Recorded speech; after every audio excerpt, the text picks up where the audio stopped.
The purpose of this podcast is just a rant about the stuff that we like. So, if that doesn't sound like your cup of tea, this show probably isn't for you. This podcast is recorded on Gadigal and Bidjigal land, and also contains a fair amount of explicit language. We are Australian after all. If I let you in on this, you've got to promise to keep it on the down low. The less people know about this, the better.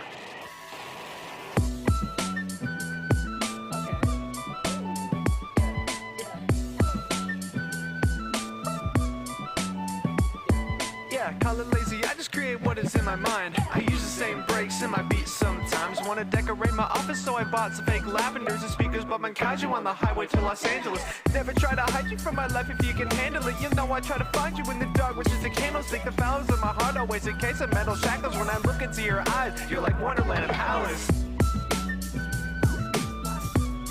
Shit, if we can avoid incendiary incidents in real life, then we never have to do anything ever again. How does that work in the real world? Hello everyone, welcome back. Hi guys. Welcome back to the show. This is Stuff We're Excited About. Yeah. It's a podcast. About stuff we're excited about. Yeah. My name is Finley. And I'm Cloud. And I remembered to say my name this time Very when I'm good. introducing the show. Very good, yes. You've forgotten that before. This week, kind of took it out of me because I had COVID all this week. Right. Well, Unfortunately. I guess last week, technically. When this comes out, it'll be last week. But Yeah. yeah, this week, my voice is still kind of crazy. Like, yeah, it's still not in tip-top shape. But I'm doing okay. I'm recovering. We had a big day yesterday. Oh yeah, that was Out really filming. fun. Ooh. We went all around all around Circular yeah. Quay. It was fun. I'm not gonna say what that's for. But But- it's We're filming something, a personal project. yeah. Which was that was a good time. Yeah, it was really good. I Yes. just want to kick off the show by saying that now, Yeah. as this comes out, Yeah. the Pirates of the Caribbean Fortnite event has started. Oh. It took way longer to start than I thought it was going to. Okay. Like, the update came out and all the skins were leaked, and we thought that the event was, like, starting imminently. Oh, Like, people right. had found an exploit. People had found an exploit that let you get the Captain Jack skin, like, early. Oh. But then it just kind of didn't start. And we now have been waiting, like, 3 weeks, and it starts next week as I'm saying this. Damn. But yeah, that's it. It was a really kind of odd course, like, set of events that led up to this, because yeah, it got leaked in the roadmap. We knew it was coming for ages, and then they added it, and the skins were just not encrypted. Like, skins for events like that are usually encrypted before the event starts, but Right, yeah. they just weren't. That's And so we've known about it Huh. for A years. I while, guess, not years, but months. I guess they just decided that, like, since we knew about it through the roadmap, why bother having them encrypted in the first place? Oh. So Yeah. okay. That's strange. Yeah, we haven't got any sort of official word on that, but yeah, it's starting next week. I am probably not going to buy it, just because I don't really give that much of a shit about Pirates of the Caribbean. Oh. But yeah. Still looks You fun. got anything you want to just rattle off quick off the bat? We've both been on social media for a long time, haven't we? Just generally the big two, or what's like the main. You obviously got your Instagram, I would say Twitter, Snapchat, the and main social media for our generation is definitely Instagram. yes, That is different between generations. of but, course, like, yeah. Like yeah. Facebook is before, and now it's like TikTok and stuff, and But one Yeah. thing that I will never get used to is when they update it and like something big changes and it's useless. It's Yeah. Yeah. There are some updates that I just don't understand why they do it. But to kind of tangent off on this, one thing that has been frustrating me for a little bit, which I actually think is due to an update. When you first open the app and you see a post and then it reloads and you lose it forever. Oh my god. Yeah. Because I I've swear had that happen on Twitter a couple yeah, times. it does happen on Twitter as well. I think with Twitter it's worse. Because for some reason, for me, I'll be scrolling, not even like opening it. I'll scroll through my feed. I'll see a post. I'll go to click on it, and it reloads, and like a bunch of other posts around it are like reordered. It's really weird. I don't know why. I don't understand. Yeah, I honestly think it's worse on Instagram, because when Instagram registers you as like having seen a post, it won't show it to you again. It's gone. Fuck. Yeah. On Twitter, it just gets moved like down into like the already seen portion of your feed. Like it just kind of like it just stacks new posts on top of it. With Instagram, it's gone. It will not show it to you again. And that also, post has been lost to time. Yeah, and also the fact that things aren't in order on my Instagram feed anymore. Fucking. I don't understand. Why can't they just have shit in chronological order? I don't understand. If you want to do that, you have to click on like the Instagram writing on the top left-hand corner and click following, and then it actually shows you like the most recent post made by someone you're following. But I'm not going to click that every time I open the app, like, and because I'm scrolling and this post from like 4 days ago, and I'm like, I don't want to see this anymore. Show me stuff from this morning. It would be so much easier. It would be so much easier if there was just a way to change which displayed by default.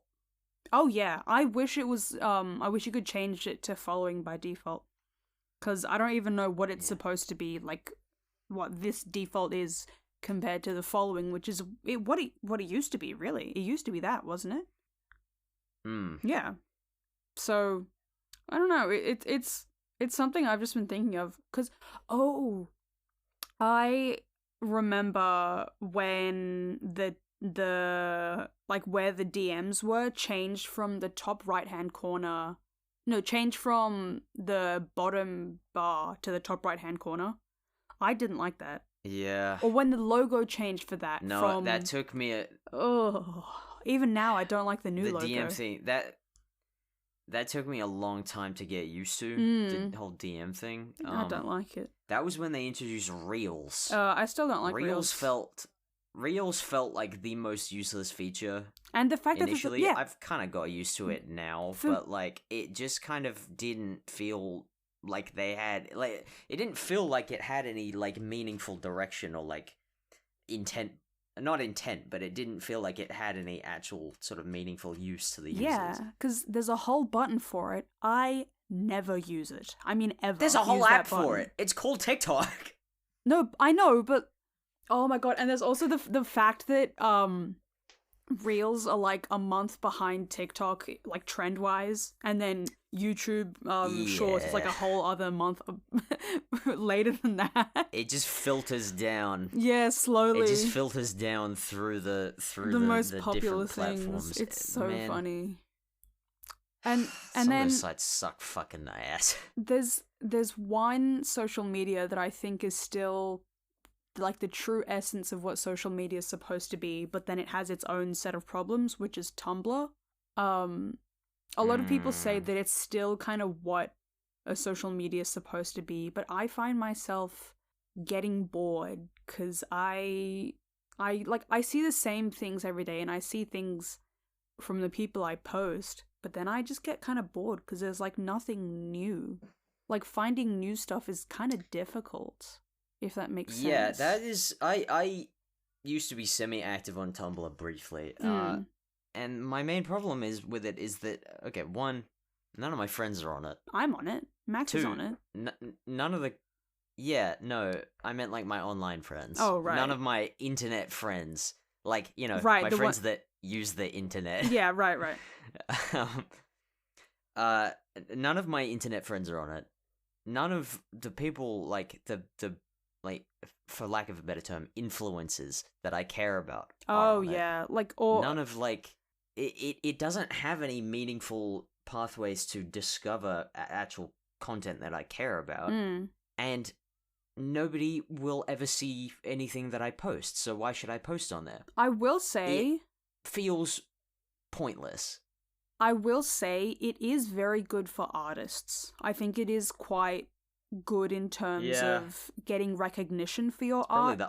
Because it actually, like, it's almost like a Twitter retweet where you repost it and it shows who made it and doesn't, like, you know, you can just post a picture and people will think it's yours. It shows who it belongs to, so you can trace it to the original person, which is good, because nowadays I'll be scrolling on Instagram and I'll see something and I'll have absolutely no idea who it is or who made it because no one credits them. Yeah, it's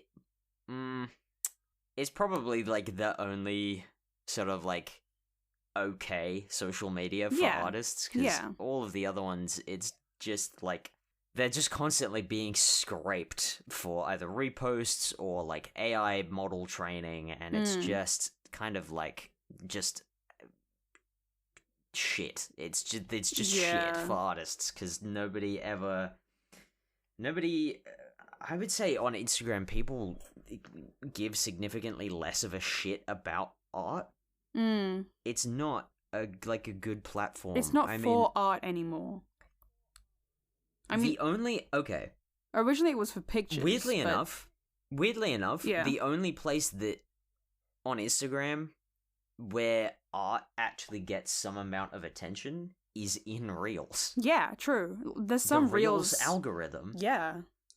If you get favored by the Reels it. algorithm, if you get favored by this Reels algorithm and you are making engaging content where people, like, stay for the runtime of the content, you get a shit ton of engagement. Yeah, like, it's pretty kind to you. It's really good. This happened to the person who made our theme music. Yes. 2K Doppler. Right.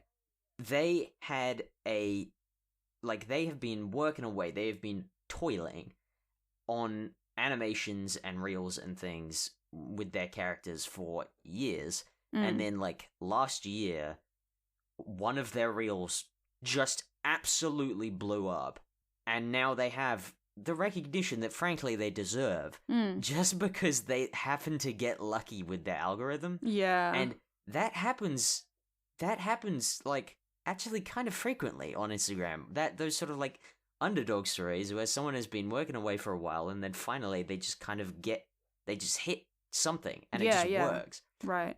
So I don't think that happens on TikTok. Not really. TikTok is like 15 seconds of fame. It's... ugh.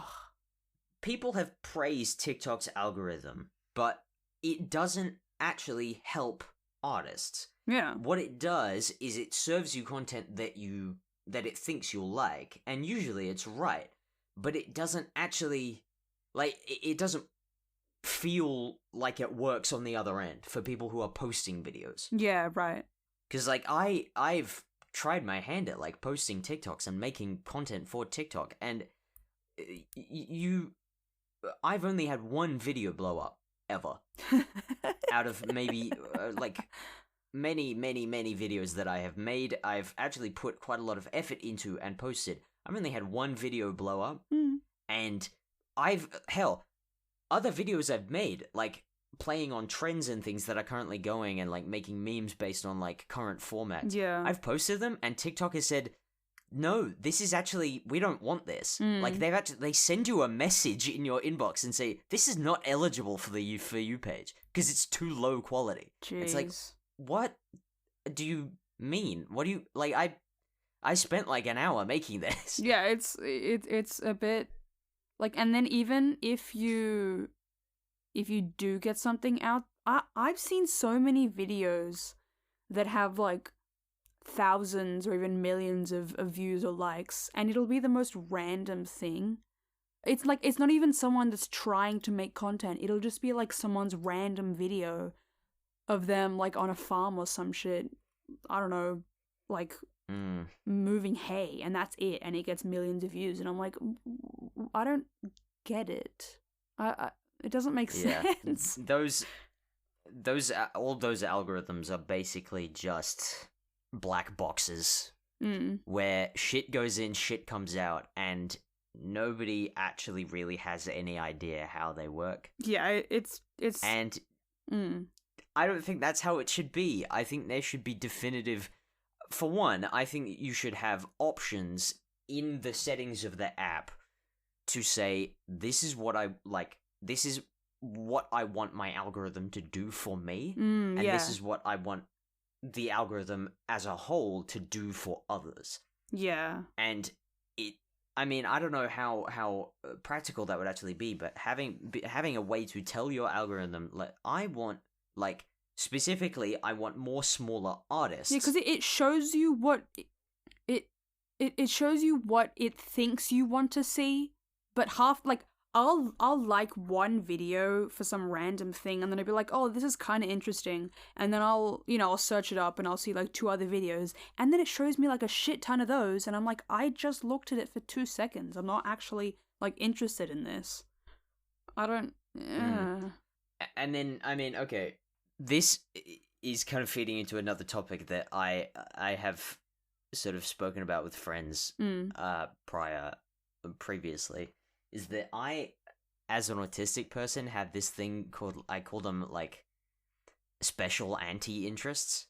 Oh. Which is just things, properties and things that I just kind of do hate. not want to see, yeah. Often for no reason, I'm just like, it just makes me irrationally angry when I see anything from these, and it seems like TikTok gets a kick out of, like, showing me stuff from these anti-interests. There are so many, even on... It's really weird. Yeah, even on Instagram or on TikTok mainly, I'll put not interested, and I'll still get tons of those videos, and I'm literally tempted. It's like, it has the same feeling of getting an ad for the same thing over and over, and it's like, I'm not interested. No matter how much you nag me with this, you are never going to make me buy it. If anything, I'm going to actively try to avoid it. It's the same thing with like a a certain kind of video. I'm like, I really don't want to see this. I'm just going to keep scrolling. Like, thanks, but no thanks. Yeah. Yeah. Anyway, yeah, I have other things we that should I'd definitely like to talk continue. about. This is going on for quite a while. So on a lighter note, I have a game that I would like to talk about. Yes. I have a game that I'd like to talk about Go. called Dead Cells. Ooh. I talked about Dead Cells last week, or the week before, because they are doing a collaboration with Terraria for the next update. Oh, right, yeah, I think you told me about this. I don't remember, actually. And I played Dead Cells a ton when I was in high school. I had a pirated copy on my school laptop, and it was such a good, just kind of like, hop in and play, like, during class game when you were bored. Yeah. I loved it so much. It is a oh yeah. I just want to say, I want to preface, I bought a copy. I now own a legal copy on Steam. I got all the DLC as well. And I have been playing it over this weekend. Man, this game slaps ass, dude. It is so much fucking fun. What kind of game is it? It is a roguelite, sort of like hack and slash. I don't know whether you could accurately describe it as a hack and slash. It is a roguelite, sorry, roguelite, not a roguelike. There's a big difference. I'll explain that later. Sort of Metroidvania style. Yeah. I guess it's sort of a hack and slash. Oh yeah. It looks really cute. But yeah, you play as a sort of like a glob of slime that has sort of inhabited a decapitated prisoner's body. Oh. And you were exploring this massive castle on this island. It's sort of like a castle, like prison island. Yeah. And the movement and controls are so damn satisfying. I don't think, like, there are many other games that have combat that is as satisfying as this game. It also, I mean, it borrows a lot of, like, Souls-like elements, because not only do you have a regenerating health potion that has, like, a limited number of uses that you can upgrade over time, you collect cells, which you can use for permanent upgrades. And you also have a dodge roll. So it's those three elements that make it sort of like this really, really awesome middle point between like a Dark Souls, a Metroidvania, and a roguelite. Mm. And it's just it's a winning formula. Yeah, it's right. just so much damn fun. I should probably explain what a roguelite is, because Yes, I keep using that word. I'm not familiar. So, a long time ago, there was a game release called Rogue. Yeah.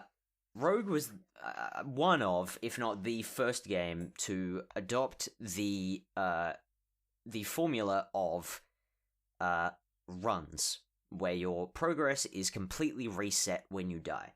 Mm. So, like randomly generated environments where you go through and you either like solve puzzles or kill enemies, and you go through these randomly generated environments, solving puzzles, killing enemies, and then if you die, game over. You have to start again completely in a different randomly generated environment. So is it like hardcore mode on Minecraft in a way? In a way, like that concept I was thinking about this earlier. And I knew what you were gonna say. Oh, is it like hardcore Minecraft? Not really, because in hardcore Minecraft, I guess in a way, if you're talking about roguelikes, then yes, the big difference between roguelikes and roguelites, it's either K or T, is that in roguelikes, all of your progress is reset. Nothing carries over from previous runs. You can't get any kind of what's called meta progression, which is where you have like permanent upgrades that you can earn. In roguelites, there is meta progression, so things get easier as you go, and you can get further and further and further and further by sort of, collecting upgrades. Okay. If you are just playing hardcore Minecraft, then I guess, in a way, it is a roguelike. Right. That feels weird to say, but I guess so. There isn't any meta progression.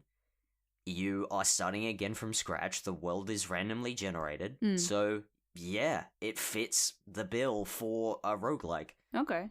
Honestly, I don't find roguelikes that fun.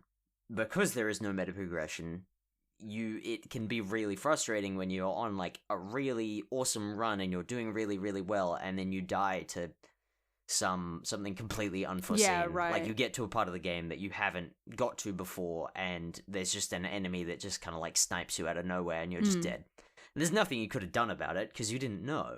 Right. So, and then you have to start again, and it's super, super frustrating. And then the only thing that you get from that experience is the experience, just like learning about the game. Right. In a roguelite, you get upgrades that then you can take with you next time, and will make it easier to get back to that point, and you use that knowledge that you gained last time, which I think just makes the whole experience like way more digestible and way more fun. Right. Rogue was a very, very controversial game in its time because of this formula. You've reminded me of something that I've thought about for a really long time.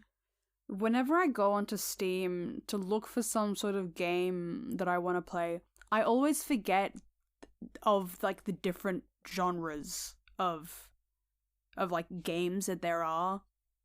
And I always you forget about the concept of genres in general? Sometimes, because I've been searching for a certain kind of genre that I actually like really enjoy. Because again, I've said it many times, didn't grow up playing video games. It's not a habit I've developed, but it is a habit that I want to get into, because I think I'd be opening the doors to so many possibilities of so many games I want to play. But I just haven't been able to find like that one game that isn't some like shitty mobile game that I can actually like get into, like hyperfixate on, because I want one so bad. But I cannot. And describe the genre. The closest I got, and I will be able to probably name it for you. Closest I got, one game that I really, really want to continue is Untitled Goose Game, because when I played that, it was so much fun. It was so much fun. And I don't know what else they would be. Like, really. So you're just, like... describe the elements of this, like, imaginary genre that you are looking for. Like, what sort of thing are you looking for here? I don't want it to be a game that's, like, really stressful. I want it to be something that I can, like, take my time with, but there are, like, what's the word? There are, like, achievements that you can unlock and stuff, and, like, ways you can progress up. Yeah. But I don't want it to be... There's progression. But I don't want it to be like one of those little like farming games where you just have like a little island and you farm shit all day. I want there to be like a world I can like go and explore. And okay. Yeah, I don't know. I think I know which game you'd really enjoy. What? I might have spoken about it on the podcast. I don't remember. It is a game that came out fairly recently, actually, called Little Kitty Big City.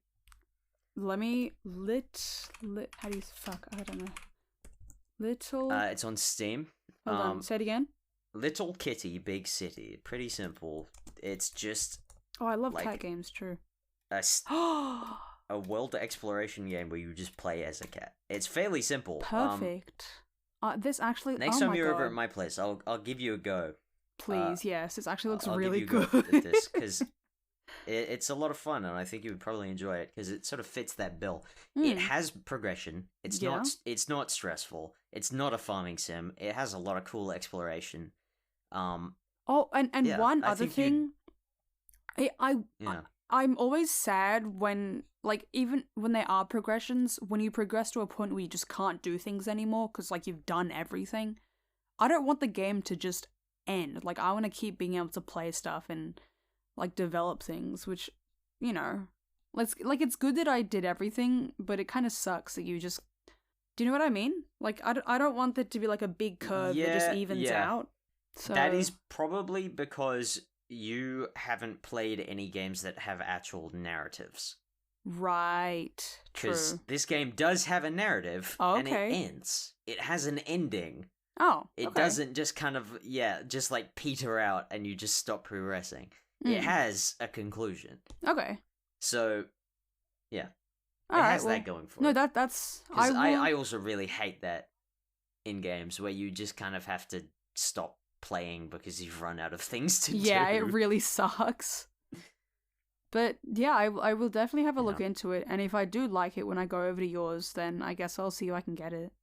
Because it's also not terribly graphically demanding, so you might be able to run it on your laptop. I'm not sure. Oh, nice. That's good. That is another thing I have to have a look at the. It can't be like the biggest game because I don't look. have like a PC or anything. I just have my little Surface 9 here. That's all I have. Okay, it only needs 4 gigabytes of RAM, the equivalent of a GTX 650, and an Intel i5.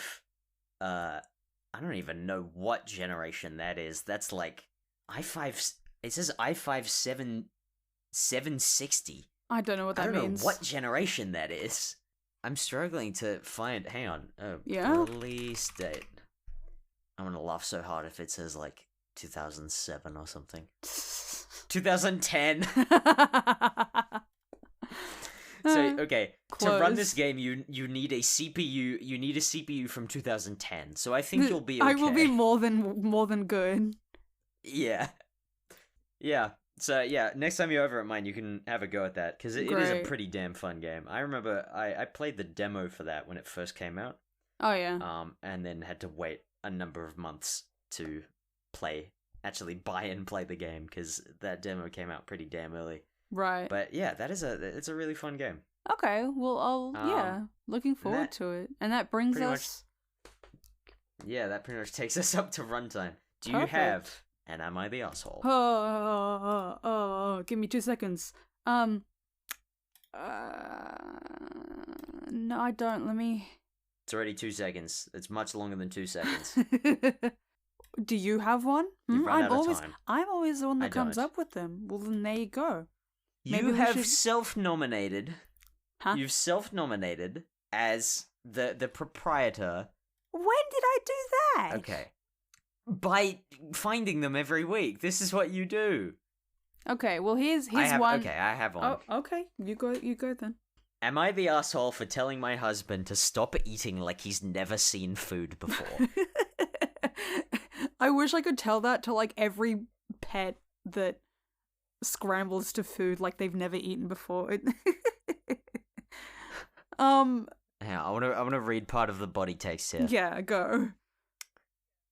When the waitress brought out our appetizer, my husband grabs about 4 decent-sized tortilla chips and scoops an actual mountain of spinach dip with them and shoved the whole thing into his mouth. And when I say shoved, I mean shoved his fingers into his mouth with the food. By the time I'd had 3 chips with some dip, the entire rest of the appetizer was gone, so I was already irked and embarrassed because of course people were staring at us. Oh wow. The fact that people are staring at them. Jesus. Yeah, that's not the arsehole. No. No, you're not the arsehole. No, not the arsehole. Because that's disgusting. That's crazy. Wow. I honestly don't understand how some people. There's some weird people that are like, I eat for nutrients, not to enjoy it, and they just scoff it down and don't care. Like, what? Why do people do that? There's an edit with some clarifying answers to some questions. Yeah. Number 1, yes, I've had the same conversation before with him and in much nicer ways and usually in private. He actively knows I hate it when he eats like that. Yes, he eats like this at home. No, I'm not going to divorce him. We continue to go to this place because it's cheap. No, my husband was/is not in the military. I like I should have to clarify that specific thing. Oh, man. Also, just slipping in there, no, I'm not going to divorce him. Yeah, also, because I bet there's so many people that are just like, red flag, divorce. Fucking Redditors, dude. They always say shit like that. I will say not the arsehole, because it's a... Yes, definitely not the arsehole. At least in public. Yeah. I don't care what you do in your own home, but in public, have some manners at least, because the fact that people were staring at him is saying decorum, something. Dude. Yeah, like, turn it down a notch. Yeah. Yeah, that was good. Okay. Well, yeah, that brings us to the end of the show. I would like to thank you for listening. Thank you very much, everyone.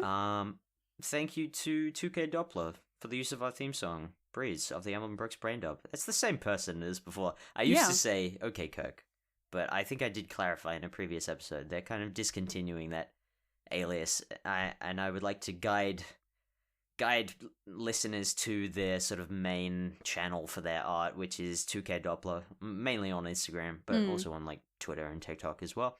They make some really, really, really cool stuff. Yeah. And there's going to be more coming down the pipeline, maybe with me involved as well. Ooh. I guess we'll see. Sounds like fun. Yeah. Thank you for listening. Thanks, That'll guys. do us for this week. See ya. I always feel like we need to have some kind of like sign off. You know how we were talking about that guy on TikTok that says take care, brush your hair. Take care, brush your hair. We can't steal that. I feel like that's such a good setup. Yeah, no, we can't. Obviously, by the next episode, that, but we need something like that. By the next episode, we'll have. Yeah, I need to do. Yeah, we'll do some brainstorming. Yeah, and then we'll present them to each other next episode. That Over can be our next episode. It's just coming up with that. Perfect. Okay. See you next week, guys. See ya. Hopefully, we'll have a better sign off. Bye. Goodbye. Bye. Bye. Bye. Shit! If we can avoid incendiary incidents in real life, then we never have to do anything ever again. How does that work in the real world?